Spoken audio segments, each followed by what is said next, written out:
Masechtas Eruvin Daf Yomi, we begin the new parak, the fifth parak, Ketzid Ma'abrin, which discusses the laws of Chumen as they relate to the measurements of the city. Ashis corresponds to the Kazakh and Chesko to Anitam Dalachayim. Please everyone is joining us for today's daf. Some of the things we're discussing today's daf are defining a city's boundaries for the purpose of measuring the Tchum Shab. So exactly how do you qualify a city? It's not always perfect squares. That's going to be the halacha of our Mishnah. Additionally, we have a machlekes regarding what's the words of our Mishnah. Is it ma'abrin with an ayin, or is it ma'abrin with an aleph, or ma'abrin with ar? Some of the ideas we're going to discuss in today's daf are using precise language, how it can affect one's learning. Rabbi Shloimy was outsmarted only by three people: a woman, a young boy, and a young girl. And finally, stories of Bruria, the wife of Remeir. So the key terms and concepts are liben shalashanim, the heart, the consciousness of the earlier generations, will kapiska shalulam, were as open as the antechamber, and the later generations of the heichel, which is a more narrow entryway, and we're just like that of the eye of a needle, very narrow opening. And finally, al tavar sichum isha, do not talk more than is necessary with a woman. So the beginning card parak Ketzid Ma'abrin, where two lines up and bottom of the other, on the base of the base, where the Mishnah begins, Ketzid Ma'abrin Sa'ar. How do we expand a city? Which the halacha is that a Tchum Shabbos is measured from the edge of one's residence. So here you are, if you have a lone house, you go 2,000 amos in every single direction. Now, if the person lives inside a city, the entire city is considered his residence. A theme we've been mentioning many times, that a city is like Dalet amos. Now, so that means in every direction, from the city end, you're going to expand, you're going to go 2,000 amos. Now, the halacha that our mission is talking about is going to be, we're going to squaring off that city. That's our mission begins. That the Gemara is going to explain what is the word ma'abrin, is from like a word of isha ubar, like a pregnant woman. As a Mishnah on the Samach tells us, if someone puts his Eruvin the ibur shiur in the expanded part of the city, obviously we see there's something called ibur. There's something of like a pregnant woman. A pregnant woman, her body actually extends. So now the Mishnah is going to explain, how do you get ibur? This is where the city ends. What's the ibur shiur? So it says the Mishnah like this: Bayis nichnas, bayis yotzi. Let's say when you're coming to demarcate the end of the city, to see what the tchum is, you're coming to measure 2,000 amos from the end of the city. Let's say the city walls is not really a wall. It's not like a smooth wall. It's rather houses that are connected one to the other. That's like the walls of the city. It's just the back of the houses. It's just like they're all connected, all the houses. It's not a perfect line. Some houses coming more into the city and some sticking out. So regarding the house coming in and house coming out, or pigum nichnas, pigum yetze, which is that the city is surrounded with a wall, but there are these round towers that are sticking into the wall. Sometimes they stick inside, sometimes they stick outside. Or hayusham, let's say there was over there in one of the corners of the city, gedudias, which are the broken walls of the dilapidated buildings that are gevayas are tzvachim, that they're 10 tzvachim high, and as we'll explain later on, they're within 70 amos and a little bit more from this city. So again, these are all elements, as you can see in these pictures. So this is the city, but then you have certain things that are sticking out of the city, and they're within 70 amos and a little bit more from the rest of the city. Let's continue to the Gimel and Alpha, and we're going to explain all these elements later on in the Gemara. The Ksharim, or let's say bridges, the nefashis, or tombs, which are the structures that you make on top of a grave. Shieshben based dira, where, let's say on the bridge, there's a dwelling place. The guy who collects the tolls, he has a room over there where he sleeps. Then, Reitzinas Amida Connector. So what you do is that now you're going to extend the measurement of the city opposite those areas. So as Rashi explains importantly, he says, let's say this is sticking out by the northeastern corner. Then you see as if there's another thing sticking out correlating by the southeastern corner, and as if there's a string going from one to the other, and then you measure from that string outward so that it should be an equal tchum from the two corners, not that it should be longer and by one end and narrow the other one. So if let's say this is sticking out over here, so you make it believe like there's another one sticking out over here, and you can go from the whole city this way. Once you have one sticking out, you'll have as if you're sticking out on the other side too. And that's where the tchum is going to start. Now, moreover, Eis and Isa, you make the tchum kimin tabla miravas, like a square tablet, so that you should gain the corners. So again, that's what we're saying, that you're going to have 2,000 amos on the sides like you have in the middle. And it's not going to be like a circle. Like we had this picture over here. If you're going to do a circle, so then you would go 2 tamas in every direction. But on that, we don't do that. We do it like a square. So therefore, you can be squaring it off, because in a circle you get less. It starts narrowing when it gets around the circle. But by square, we're talking about that you get on all sides going to be equal. Now Rashi explains, this that we're telling you that the square of the city, it's not coming to say that we're talking about a square city. And that's what we're talking about, that the square of the Tchum. There's 2 parts. The squaring of the city, and actually the halacha that Abish is talking about is actually the outer square. It's squaring off the Tchum itself. So if you have a square city of 2,000 by 2,000, so then the Tchum is also going to be squared. But if it's not squared, let's say it's a rectangle, then you're not going to square it off. The halacha of Tchum and Miraboim is not precise. It's only coming to tell you that you're not going to be circular, and to tell you that you gain the corners. But if it's a rectangle, then it's going to be like that too. It's just you're getting corners. That's like the Mishnah says. In this case, you should gain the corners. Now the Gemara basically is Agadata all the way through for this daf. The Gemara says a machlik is Rav and Shmuel. We open up the words in the Mishnah. Ketzad ma'abrin. How do you extend the city? So chatun ma'abrin with an ayin, chatun ma'abrin with an aleph. As the Gemara explains. Manatan ma'abrin, the one that says it with an aleph, that's aver. It's coming to say like by limbs, meaning you're adding on limbs to the city, which is, let's say you have a limb that's sticking out of the city on the southeast. You see as if there's another limb sticking out on the northeast, and that you measure from, like, in other words, if one hand is sticking out, then you view it as if there's another hand sticking out on the other side. Manatan ma'abrin, the one that learns it with an ayin, is ki'ishu ubara, like a pregnant woman, where you're extending her body outwards, her belly extends. That's how the city is extending outwards, because of whatever there's bridges or whatever there that's near the city limits, that's extending the city. Now we have 3 more similar machlekes, because the machlekes we just brought was machlekes in the terminology of Rav and Shmuel, and this with the aleph or the ayin. So now we also bring the machlekes regarding the terminology of machpelah in the Torah, and so too Amrafel and Melech Chadash. They're all similar type of machlekes. The Gemara brings, it says in the pasuk in Bereshis that the Ma'ar Samachpelah, the double cave, which is what Avraham Avinu bought from Ephraim, Rav and Shmuel is machlekes. Why is it called Ma'ar Samachpelah? Chadam Shnei Batim. One says that there were 2 houses, 2 rooms, Zilif Mimizet, one in front of the other one. That's what the Ma'ar Samachpelah is. That's why it's double. Chadam, says, the other one says Bayis Valiyah Agabav. It's a room and it's another story on top, so it's double with 2 roofs. So the Gemara says Bishlam on the one side, the one who says Al Gav, it's one on top of the other, and Machpelah, that's why it's doubled. Elman double, one who says Shnei Batim Zilif Mimizet, one in front of the other. My Machpelah, what is that? That's not doubled. That's just one in front of the other. Double would be one on top of the other. Double decker bus. Everyone knows it's one on top of the other. So the Gemara, you're right. That's not why it's called Machpelah. It was called Machpelah according to them because it was doubled with piers. Meaning they were all buried over there, husband and wife, in piers. Like it says in Bereshit, Shama covers Avraham, Sarah, etc., where that's where there was double, meaning in piers. That's what's called Ma'aras HaMachpelah. That's why actually the Gemara brings it was called Mamre Kiryas Arba, the city Kiryat Arba. It was called the city of the 4 because when Mitzvah says Kiryat Ha'arba Zugers, it's the city of the 4 piers, which is Adam Chava, Avraham, Sarah, Yitzchak, Rivka, and Yaakov Aliyah. So that's where it is. It's in Kiryat Arba because of the Ma'aras HaMachpelah, because it doubled of the piers. They're all 4 piers that are there. Now another machlek is Rabbi Shmuel. Similarly, we say by Yibim Amrafel. It says in Bereshis that in the days of Amrafel there was a fight of the 4 kings against the 5 kings. So Rabbi Shmuel, one says Chadam and Nimrod. One says that really this king Amrafel, who was the wicked king, his name was Nimrod. Why was he called Amrafel? Sha'amar. He said, he gave the word that Avraham Avinu should be thrown into the fire. That's Amrafel, Amar, Pil. He said that Avraham Avinu should be thrown into the fire. The other one says Amrafel Shemar. His name is actually Amrafel. Why is his name called Nimrod? Because he rebelled the whole world on him, meaning that refers to Hashem. It's just we don't want to say that. The Malchusay, with his reign when he was king, he had the whole world rebel against Hashem. Another machlekes. It says in the pasuk in Shemais, "V'yokem melech Shom Mitzrayim." Says that after that Yosef passed away, there was a new king that didn't know Yosef. Now we have the famous machlekes. Rashi brings it. Rabbi Shmuel Chadam Chadash Mamish was literally a new king. Chadam Mishpaschach Gezeres. Everyone says no, it's the same old power. He just made new decrees as if he was new. Says the Gemara Manda Chadash Mamish. One says literally is new king because it's Chadash. That's what it says in the Torah because it says it was new.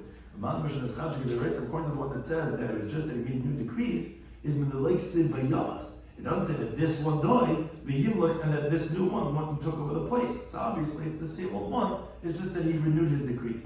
Now, according to when it says that he just renewed his decrees, it says he didn't know Yosef. It's the same old power, of course he knows Yosef. It says the Gemara, what do you mean he didn't know Yosef? It was like as if he never knew Yosef at all. So gemacht friend, but he knew who he was, and it was just new decrees. Gemara brings a simon and a mnemonic for the teachings of Rabbi Yochanan, Shmoyne Esrei, B'Shneim Aser, Lamanu, B'David, V'Yaveh. And these are all different teachings of Rabbi Yochanan. The first one relating back to what we mentioned before regarding our mission of Kitzim Ha'abrin, is it with an ayin or with an aleph on Rabbi Yochanan. He says, Yudches Yomin, this is the one the Shmoyne Esrei on, Yudches Yomin, 18 days, Gedalti Eitz Rabbi Shloimy. I was by the great Rabbi Shloimy, and Rashi says, when it says Beribi, means the great one of the generation. 18 days I was there, I only learned one thing from him regarding the halacha of our Mishnah, which was that our gears in our Mishnah of Kitzma Abrin is with an aleph, which means Aver, like we're extending limbs out, and that was an ayin. Says he went in his Arabic, so that's all he learned was this one halacha. But this Rabbi Yochanan said, there was 12 students for Rabbi Shloimy. And the Yudches Young Vidaltim, and he says the same thing, he was there for those 18 days. He says, I learned each one's heart. As Rashi explains, how sharp he was. In other words, by all I recognize his sharpness between every single one, and the wisdom of every single one, meaning how much this one was smart and how much he learned more from the other one. So you see, he learned a lot in those 18 days. He learned everybody's wisdom. How can you say one halacha? So the Gemara says a few answers. Yeah. The emotions of every single one, and the wisdom of every single one. That Gemara he learned. But Gemara he didn't learn. He learned everyone's chachma, but not Gemara. That sitting down by the Gemara doesn't nishketin. He chapped everyone else's chachma and leg, but tradition from the Rebbe that he didn't hear. Or he said, what do you want to say? You're right. He learned everything from them. From Moshe Rabbeinu, he didn't learn anything besides this one halacha. Or we say my third approach is the same comment. One thing in our Mishnah, as Rashi says, in Mishnah you only learn one thing. But Rice and Gemaras, that he learned a lot, and there was not difficult that he said he only learned one thing in our Mishnah. The Gemara continues, Rabbi Yochanan says, Kashinu learned Torah Tzarveshim, when we learned Torah Rebbeishia, we were so tzikvesh, we were sitting 4 people in one amma. So like in 2 feet, there was 4 people. Other Rebbe, he says, Kishinu learned Torah Tzarveshim, he says, when we learned Torah Tzarveshim, we were sitting 6 in an amma. Meaning, as Rashi says, we were getting so close to hear from his mouth that we push him one to the other. We were so tightly packed in sardines because we wanted to hear what he said. They didn't have such good mic system like we have over here. No, but that's whatever.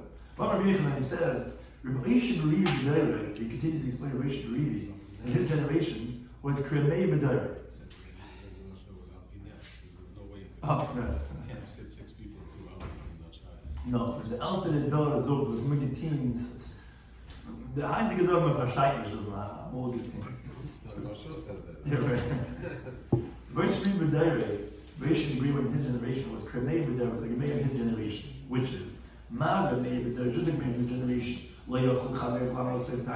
His colleagues couldn't understand really the end of his consciousness, as we said in the first part of the Yomim Beis. He used to say when something else, Tomei, he used to say he's Torah. He was able to bring riots. Those people, anything they want to prove, they can prove. So no one really knows, is he saying the right thing, is not. So Rabbi Shloimy was the same thing. They couldn't figure out, they couldn't pass it like it. They didn't know what exactly was this, that, what he was saying. Additionally, Rabbi Yochanan says, Liban Shel Rishonim, the heart of the earlier ones, Kepischa Shavul was like the opening of the antigen. And the Ulam of the Mikdash had an opening, the width was 20 amas.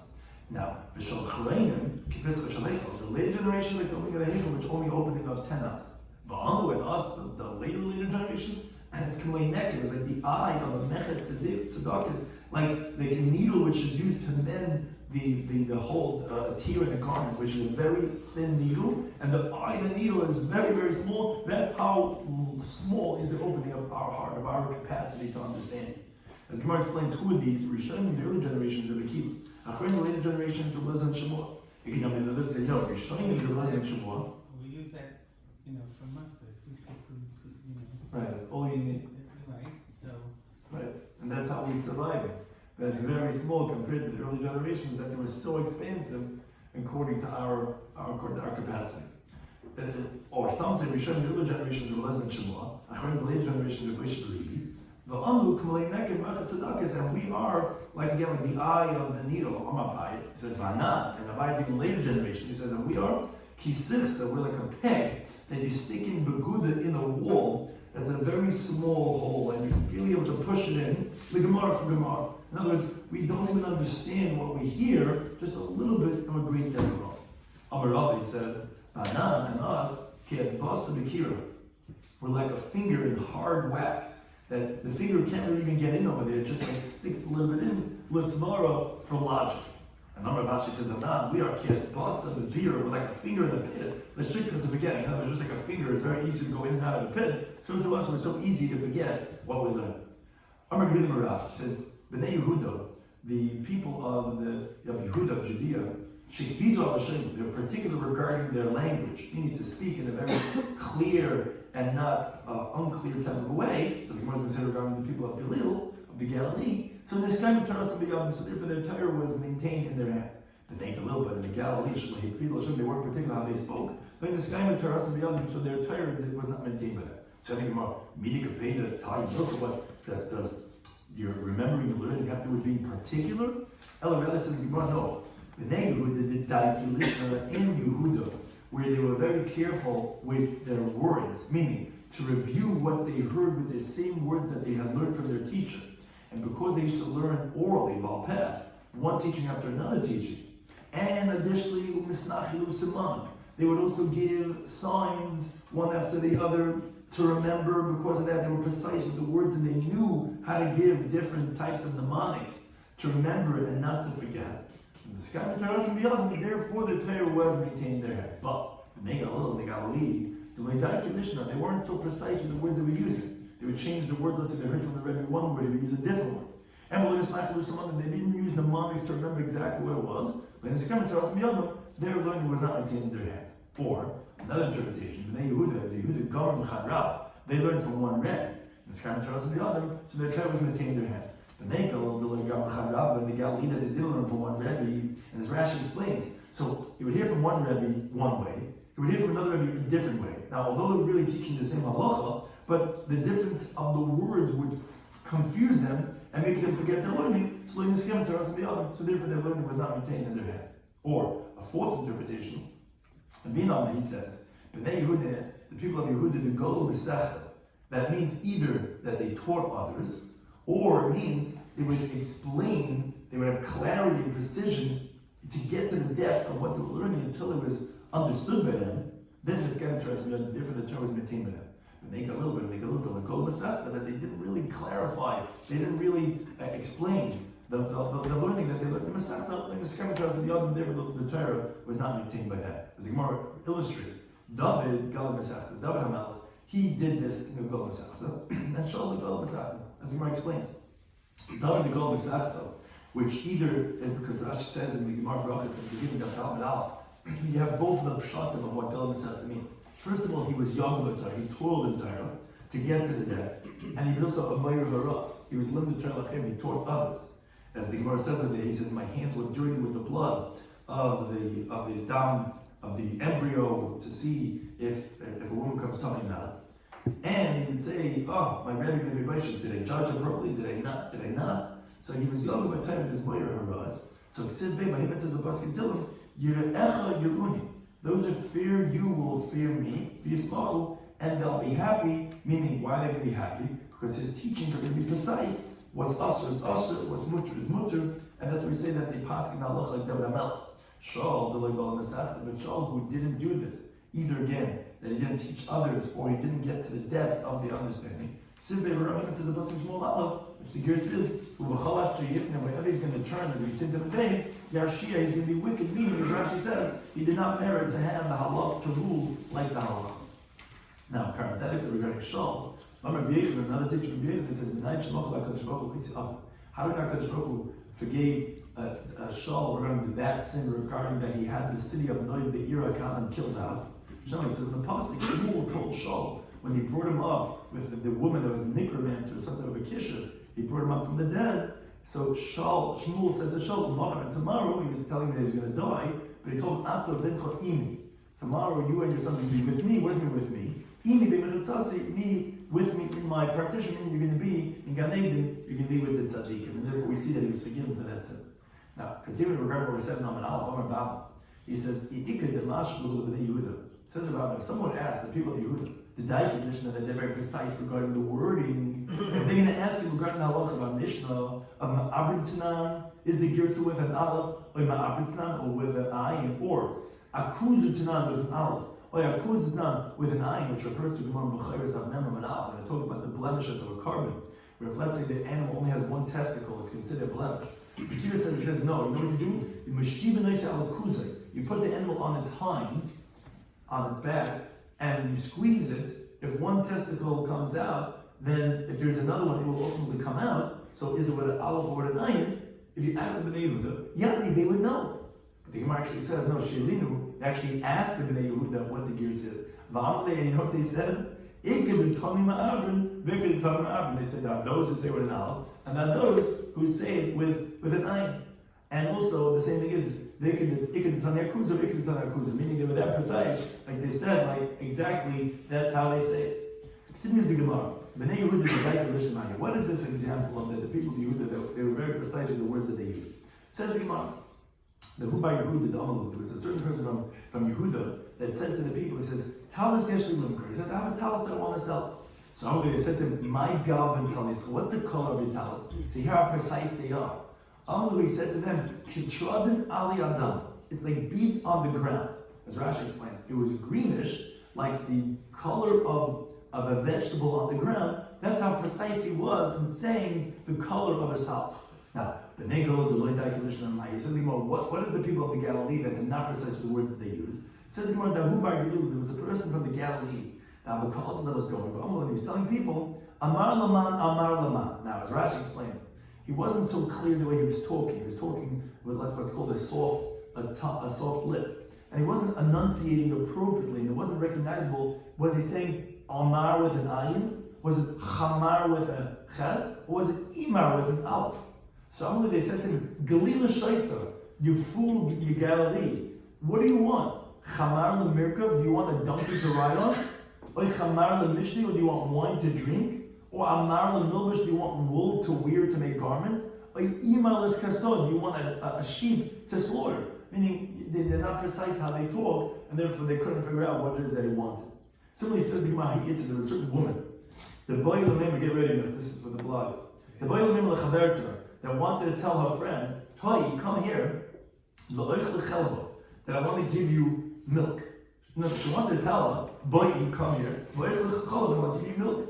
Now, but she didn't really enunciate appropriately the words and separate the words from one to the other, so that each word was clearly heard and understood, and she combined the two words like one, and she was mumbling the words. So Amrullah, she said to her friend, shluchti with like a chaf. She really wanted to say shlufti with a base, which is like the word mishulavish, which means my friend. But she said shluchti, tuchlich lavia, which is a curse saying that a lion should eat you. But if you see in the word, it's really over there has, she's telling you to, ochlich, chalba, but she said in the way of shluchti, tuchlich lavia. Shluchti means nothing, and she said that a lion should eat you. Now it gets even better. There was a woman that came in front of a judge. Amalei, she said to the judge, Mori Kiri. Now Rashi said she wanted to say Kiri with a kuf, which means master. But she said Kiri with a chaf, which is slave. It says, master, slave, tafla obviously. Now she wanted to say tavla with a test and a vase, that I have a tablet. But she said tafla with a taf and a fei, which is a beam. So she didn't say she had a tablet, she said she had a beam. V'gun v'chmin. Now, she wanted to say it was stolen from me, but she said gun v'chmin, which means that they stole you. They stole the judge. Ukadu havas, and now it was. Now, kadu means now. She wanted to say v'kadon havas, like this. She wanted to show her hands how big what it was, but she was saying kadu. Now it was the kad shedam l'ach ilavei, when they hang you on it. Leimati karach ha'ara, your feet are not going to be on the ground. Meaning, it was so big, the tablet she wanted to say, but she was saying the beam, that if they would hang you from it, your feet wouldn't touch the ground, which is many foolishness that she's telling the judge how big it was, that if they would hang you from it, it wouldn't even reach the ground. But the difference between the kuf and the chaf, Yeah. that's in how she Right. So why would they? Right. We're not so proficient in aleph and ayins or whatever, but there is a differences in how you pronounce. And yeah. There's a difference. Hate when that happens. So this was one story. Now the opposite about ways of wisdom. Amhasa the Rebbe, the maidservant of the household of Rebbe.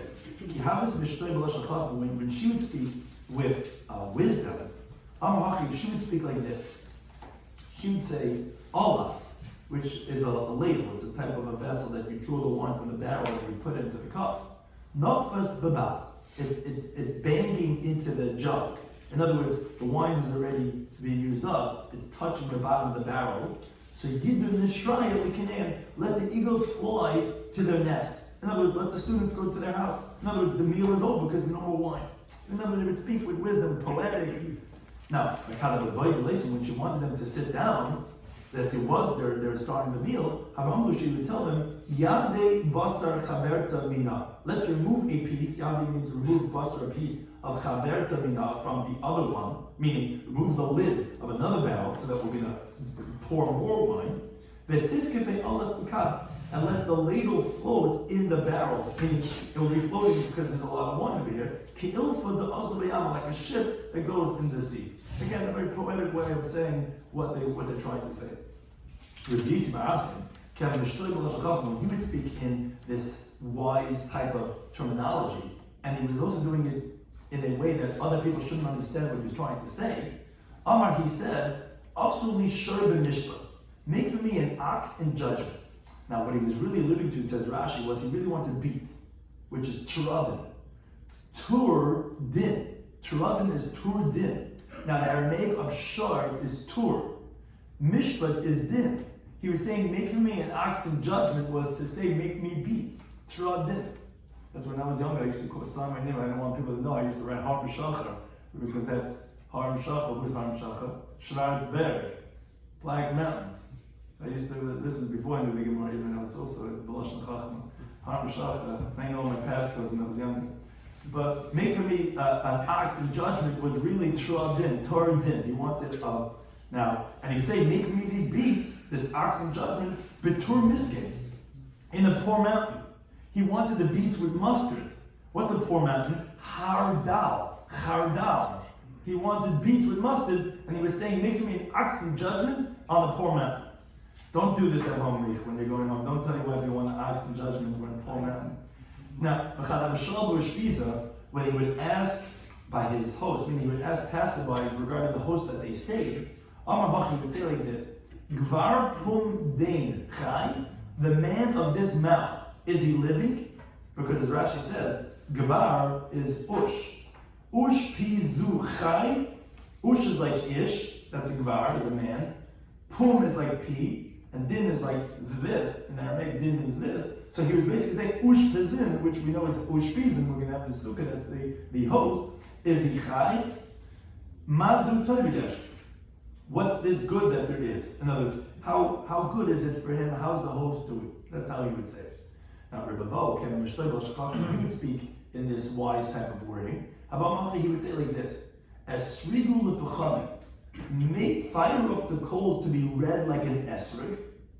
Arkiu lezahavin, meaning he wanted them to spread out the fiery coals on the opening of the oven so that he could warm himself up opposite, because arkiu means spread out like rakia, is like the sky is spread out. Lezahavin, so that you should have the fiery coals which are red like gold. And so spread out the fiery coals that are red like a esrig. And make for me two of what Magidi Balata means, that speak in the dark, which refers to the roosters that tells people the time of the night, which is at the end of the night. So he's basically saying, spread out the coals, fiery coals, so that you can make for me some chicken on the fire. If you know those that say Vyasuli Behen, no, he said not that I want to warm myself up from the coals, but I actually want that you should make for me on them, on those coals. I want you to make for me, to roast for me, shneim and gidim alata, two of those who speak at nighttime, which refers to the roosters. The Rabban said to Rabban, Haspinenu, so we can see the same word can mean two different things. Haspinenu means show us, like we find in Eshes Chayil, it says, Seifia halichis beisa. Seifia means of showing, of seeing. Show us Heichen below suffering. Show the same word, show where he's hiding. Because the students didn't know where he was, so they were asking from him, where is he? So Amalan, he said to them, listen what he says. He says, Olatz benar. He was having fun the whole night with a young girl, Aroinis, that was from the family of Aaron, Acharoinis, the last one, Ironis, 11 they go on, Vanirosai, and she kept him up, and now he's sleeping. So there's two different interpretations of what it is that he was saying.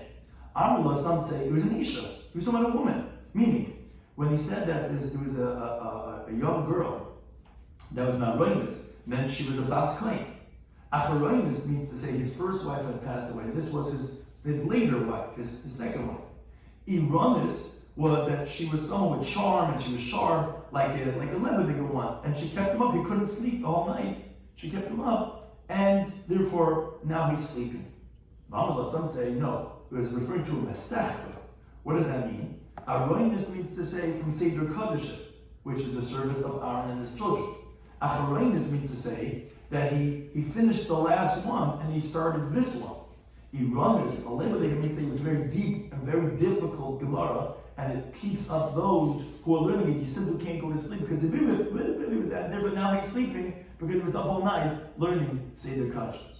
Now, Amalei, Rabbi, they said to Rabbi, Hatzvinenu Heichen Rebavot. Again, they said, show us where the Rebavot is hidden. So Amalei, he said to them, Nisya'itz b'machter. He took counsel by the one who crowns, meaning he took permission from the Nasi, who he's machter, meaning he gives permission for someone to get smicha to be called Rebbe. And from that point on, the one who has smicha is fit to be muhter, to be crowned, to be called a Rebbe, where he's proficient for the rabbin, and like if he, let's say, makes a mistake in halacha, he doesn't have to pay. The Hingiv, and he went south, and he went towards David, Lemephibosheth. Now, Mephibosheth obviously was in the times of David now, but he means in front of the elders in the south, who they're very smart, and therefore they were called based on Mephibosheth, who was also a great person and was cool like that, and therefore that's why he's not here. He went to the south to get smich. Says Rabbi Shloimy Schwartzberg, he says, this is also regarding how people, the words they use, you see how they're smart words. He says, no one ever won me in a debate. I had to throw that in. No one ever won me regarding the words that I was saying. Chutz me isha, except for a woman, tinik, a child, and a young girl. Says the Gemara, Isha Mahi, what was the story with the woman? Says the Gemara, Pamachas Nisarachti Yitzlach Sanachas.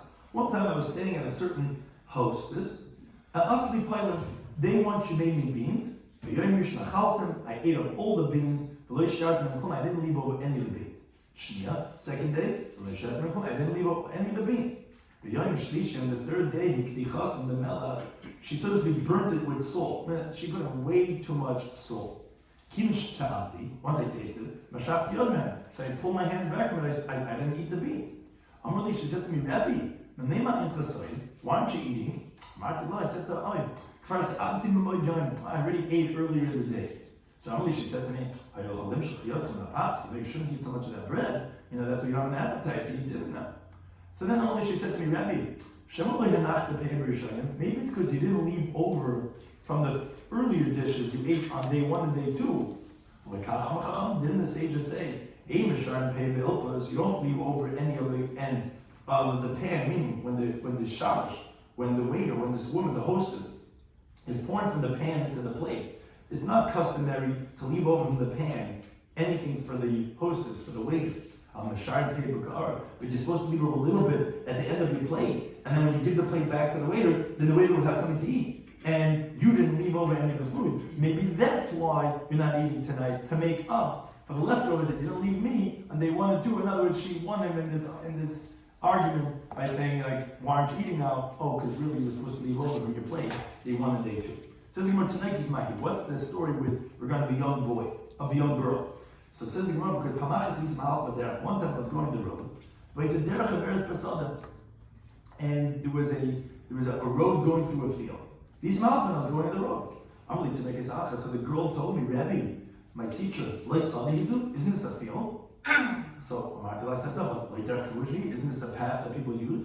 So Amali, she said to me, yeah, listen to Kashur. Bandits like you, they went and treaded on this and they made it the path. This is someone's yard. The fact that everyone's walking over here doesn't make it mutter. Yeah, it's a path because people like you made it the path and therefore it's okay. And says what was the last word of the young boy?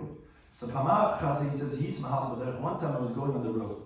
He says, I saw a child that was standing there by the crossroads where it goes in either direction.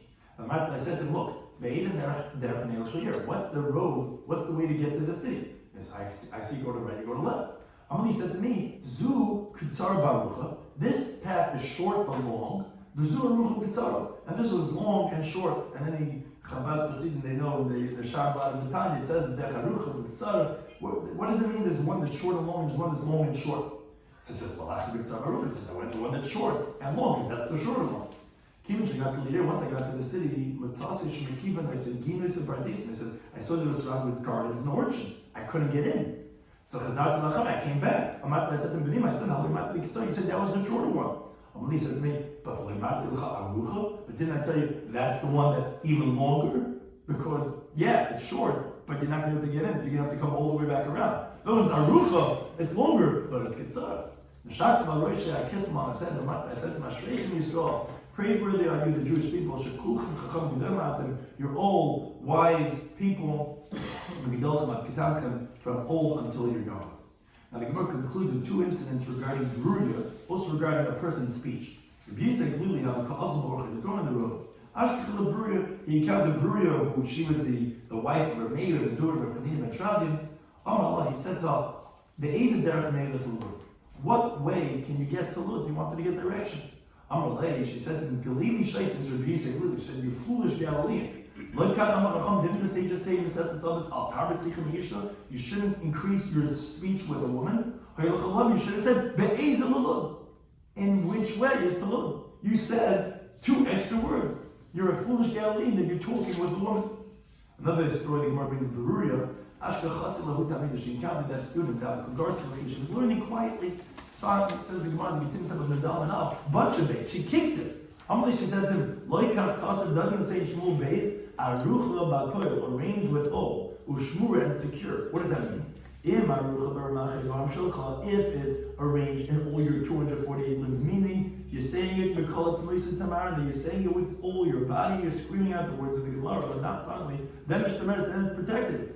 But if not, then it's not going to be protected. The person is supposed to learn out loud. That causes all the limbs to move. That allows him to learn to remember his learning back. Some of this is discussed in today's Daf, in Eruvin Daf, and Gimel. Was we opened up, we started the 5th paragraph, we said that there's a way of being ma'abed the city, extending the city, which either you have a house sticking out, or bridges that have a dwelling place, but it's something that's sticking out of the city.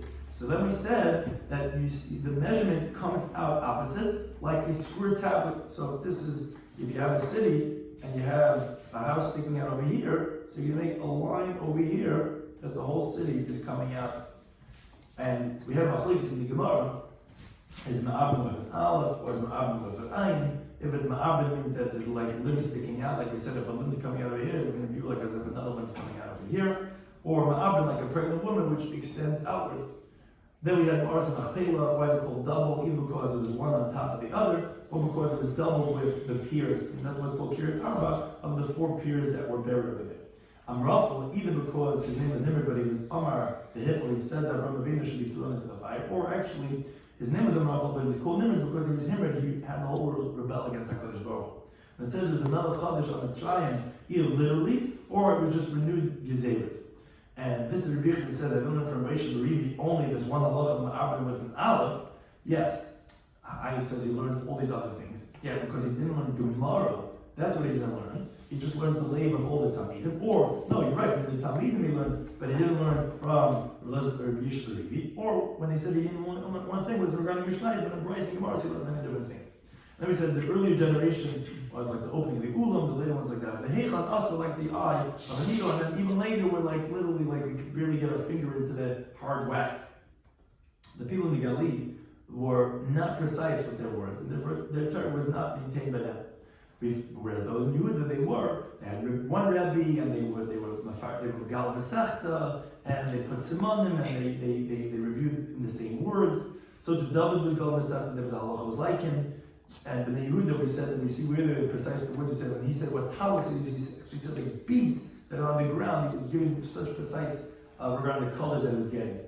And we said that the idiocy of those in the Gali, how they spoke, and the wisdom of like this, the mitzvah of the Rebbe, and like such remazim like Chardel, he would say mustard. He would say this poor mountain, which was alluding to the beets that he wanted with mustard.